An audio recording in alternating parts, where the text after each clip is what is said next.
Hello everyone, मेरा नाम है ओम प्रकाश और मैं आप सभी का इस सेशन में स्वागत करता हूं। आज हम लोग पढ़ने वाले हैं न्यूटन्स लॉज ऑफ मोशन। ये फिजिक्स का एक बहुत ही इम्पॉर्टेंट एंड बहुत ही बेसिक टॉपिक है जिसको समझना आपके लिए बहुत ज़रूरी है ताकि आप आगे आने वाले जो भी डिफरेंट कॉन्सेप्ट्स हैं अलग लेवल के उसको आप अच्छे से कर पाओ। तो चलिए स्टार्ट करते हैं हम लोग Newton's laws of motion. Okay, now ये जो यूनिट है इसमें एक्चुअली हम लोग फोर्सेस को इंट्रोड्यूस करेंगे और फोर्सेस का इफेक्ट को देखेंगे।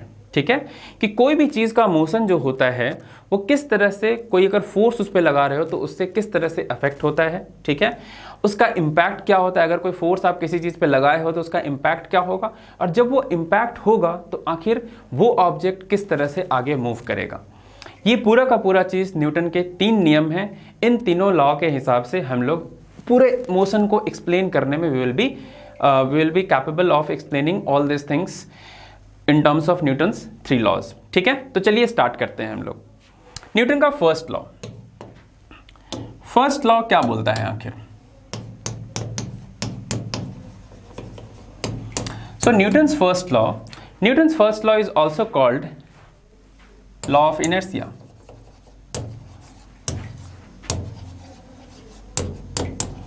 इसको हम लोग बोलते हैं law of inertia. Law of inertia मतलब क्या हुआ, इनर्शिया मतलब क्या होता है। Inertia is a basic entity जिसका अगर आप इंग्लिश में भी मीनिंग देखोगे ना तो इनर्शिया का मतलब क्या होता है। इनर्शिया का मतलब ये होता है tendency to oppose any change.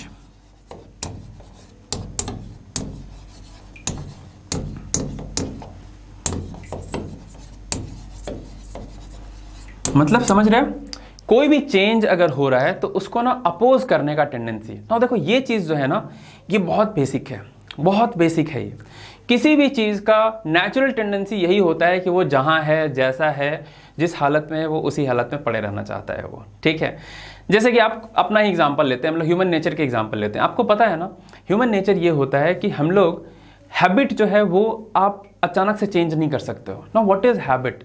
Habit is basically your inertia, है ना। आप इस चीज़ को अचानक से कोई बोलेगा कि जैसे मान लो मतलब स्टूडेंट्स का ये हैबिट रहता है कभी कभी कुछ बच्चों को खास करके कि रात में लेट तक पढ़ते हैं और फिर अचानक से मतलब सुबह जो है लेट तक सोते हैं वो। अब कोई बोल दे आपको 5 बजे उठना है कल, तो उस चीज़ में ना बॉडी को बहुत मेहनत लगता है। ठीक है, बहुत एक्स्ट्रा मोटिवेशन चाहिए होता है। अब कोई आके आपके सर पे पानी डाल दे तो आप अचानक से वहाँ पे उठ जाओगे, है ना। तो बात वही है कि देखो यहाँ पे फर्स्ट लॉ न्यूटन में यही बोलता है। ये क्या बोलना चाह रहा है कि एक ऑब्जेक्ट जो है वो अपने जो भी उसका स्टेट था उस स्टेट को चेंज होने नहीं देगा वो। ठीक है, वो उसका स्टेट को चेंज होना नहीं चाहता है वो, राइट। लेकिन वो चाहता नहीं है वैसा, चेंज तो होगा। चेंज होने के लिए क्या है, आपको कुछ बाहर से देना पड़ेगा उसमें। ठीक है, बाहर से कुछ मोटिवेशन उसको देना पड़ेगा और ये मोटिवेशन यहाँ पे फोर्स हम लोग इसको कहते हैं। ठीक है, तो अभी इसको जरा हम लोग इसका स्टेटमेंट लिखते हैं। तो Newton's first law states that, ये सिंपली ये स्टेट करता है कि an object at rest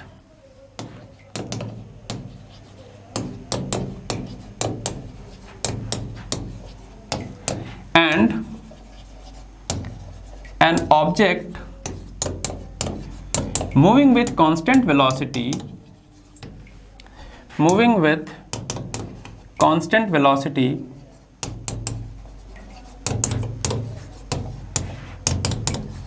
will continue to do so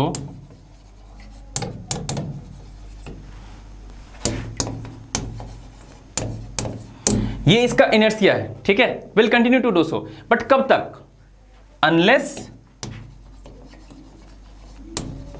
an external force acts on it। ठीक है, तो बेसिकली ये क्या बोल रहा है कि कोई भी ऑब्जेक्ट है वो या तो शांत रहे, रेस्ट पे रहे, या फिर वो कांस्टेंट वेलोसिटी से मूव करे ना। इन दोनों सिचुएशन में क्या है कि वो बेचारा हमेशा वैसे ही रहना चाहेगा अनलेस आप बाहर से कोई उस पर फोर्स लगाओ। अब क्या होता है, ये बस इतना ही है। ठीक है, जो जैसा है वैसा रहना चाहता है अनलेस आप बाहर से कुछ मोटिवेशन लगाओ। अब सेकेंड लॉ आता है इसके बाद। सेकेंड लॉ क्या बोलेगा, सेकेंड लॉ विल से कि इंपैक्ट ऑफ दिस फोर्स क्या होगा। ठीक है, सेकेंड लॉ एक तरह से इंपैक्ट ऑफ फोर्स के बारे में बात करता है। तो हम लोग सेकेंड लॉ फिर रीड करते हैं। सेकेंड लॉ देखिए क्या हो जाएगा। Second law states that, second law जो है ये basically it states about impact of this force. ठीक है, इंपैक्ट ऑफ फोर्स। अब हम लोग को पता है किसी चीज को फोर्स लगाएंगे तो वो ऑब्जेक्ट बहुत जोर से आगे मूव करेगा।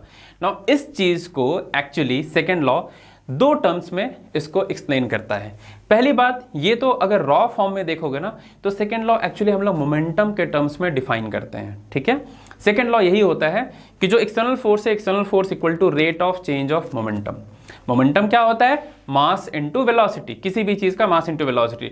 तो एक तरह से उसका वेलोसिटी को चेंज कर देता है।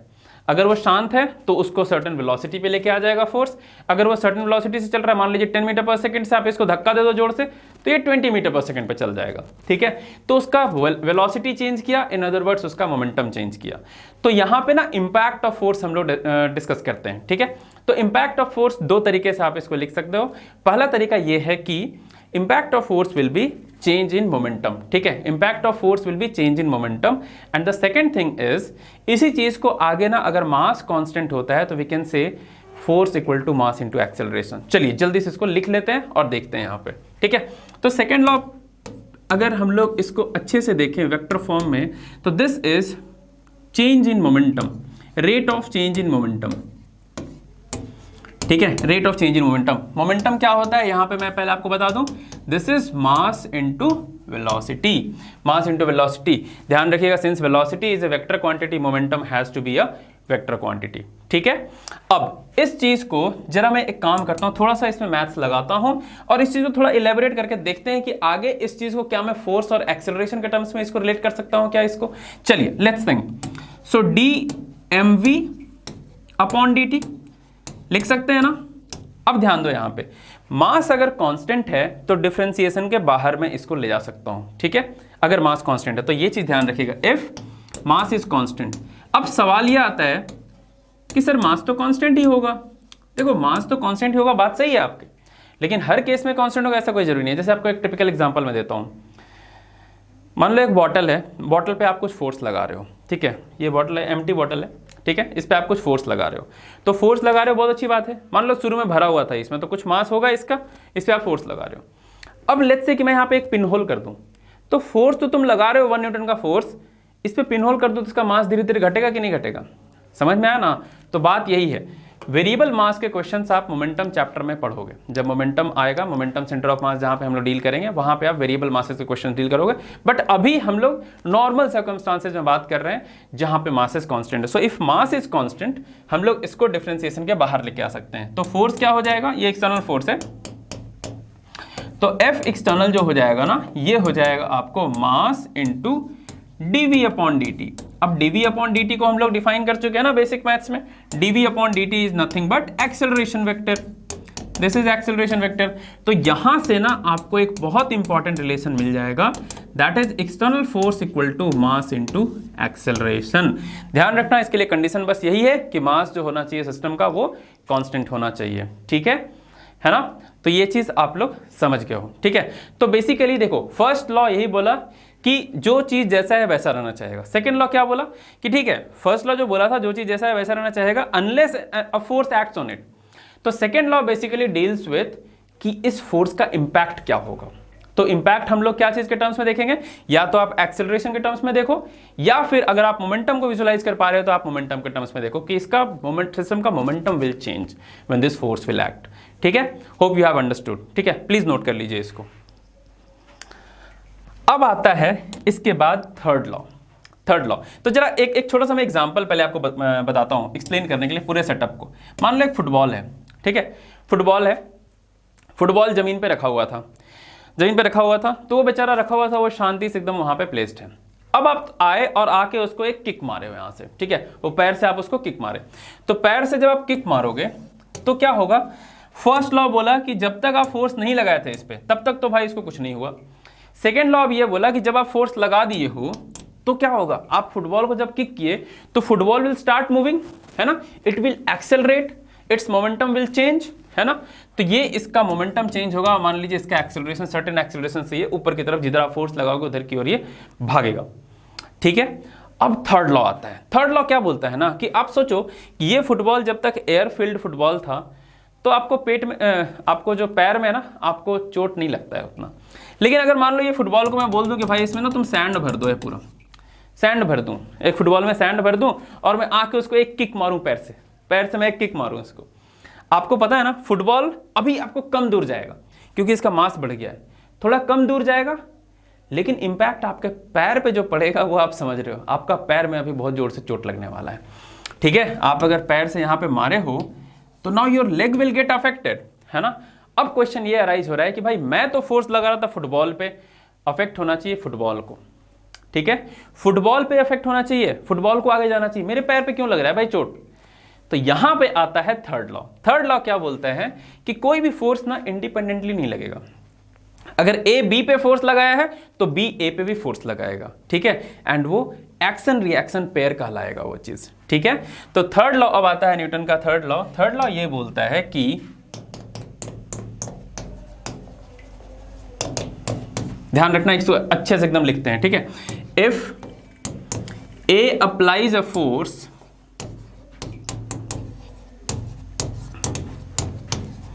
F वेक्टर, ठीक है, if A applies a force F on A B due to A, sorry, if F applies a force FBA on B, then B also applies a force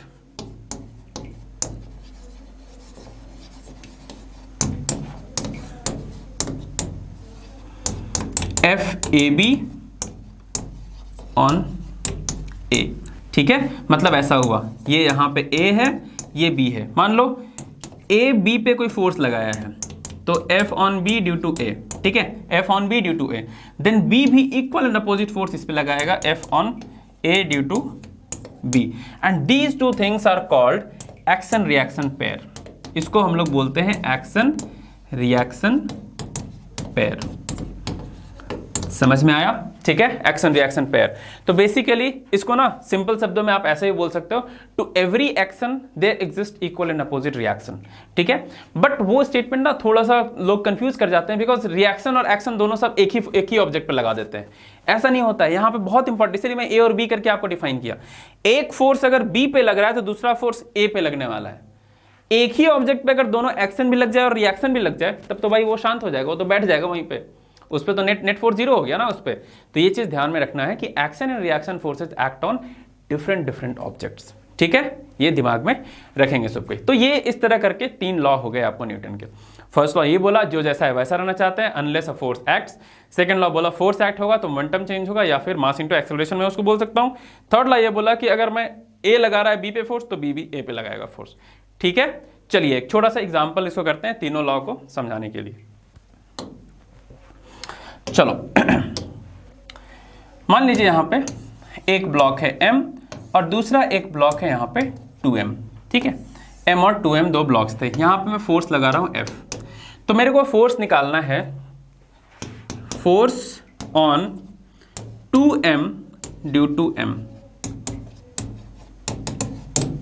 ठीक है। M के कारण ये स्मॉल m ही है, ठीक है, स्मॉल m के कारण 2m पे कितना फोर्स लग रहा होगा, ठीक है।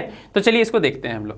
देखो पहले ना बोल रहा है कि ये सिस्टम एक साथ जा रहा था, सिस्टम एक साथ जा रहा था अगर, तो आप इसको पूरे को एज ए सिस्टम ट्रीट कीजिए। इस पे एक्सटर्नल फोर्स क्या लग रहा है F, तो आप इक्वेशन लिखोगे ना F external which is F equal to 3m into A, तो एक्सेलरेशन कितना आ गया, एक्सेलरेशन आ गया F बाई 3m। अब अगर ये F बाई 3m हो गया तो 2m का भी एक्सेलरेशन उतना ही होगा, m का भी एक्सेलरेशन उतना ही होगा। अब मैं 2m को देखता हूं तो ध्यान देना 2m पे फोर्स किसके कारण होगा, क्या F लग रहा है 2m पे, नहीं, 2m पे फोर्स लगाएगा m, वो आगे की तरफ लगाएगा, ठीक है, इसको मैं F1 बोल देता हूं, ठीक है। तो ये ना m का अगर मैं फ्री बॉडी डायग्राम दिखाऊं ना तो m पे भी फोर्स लगेगा इधर की तरफ, ये भी होगा आपको F1, ठीक है। तो मैं 2m के लिए इक्वेशन लिखता हूं, तो देखना इसके लिए मैं क्या लिखूंगा, इस पे फोर्स जो लग रहा है F1 है, F1 equal to 2m into acceleration, acceleration का वैल्यू तो यहाँ पे हम लोग निकाल चुके हैं, ये क्या हो जाएगा 2m into F by 3m। तो यहां से F1 का जो वैल्यू हो जाएगा वो क्या हो जाएगा 2F बाई 3 न्यूटन्स आने वाला है, ठीक है, समझ में आया सभी को। तो अब सिंपली क्या करो, पहले सिस्टम को आप विजुलाइज करो, सिस्टम को विजुलाइज करो, देखो वहां पे फोर्सेस कैसे लग रहे हैं। फिर अब जैसे जहां पे क्वेश्चन पूछा, यहाँ पे हम लोग को force on 2m due to m निकालना था, तो बस ये वाला जंक्शन पे जाना है, तो आप वहां पे सेपरेट करो, उसका फ्री बॉडी डायग्राम बनाओ, फोर्सेस दिखाओ वहां पे, और फिर what you do, you simply apply Newton second law, जो है net force, net external force equal to mass into acceleration. ठीक है, ओके। तो होप आप सभी को सब कुछ समझ में आया होगा जो भी हम लोग डिस्कस किए हैं। चलिए फिर मिलते हैं हम लोग अगले सेशन में। Thank you.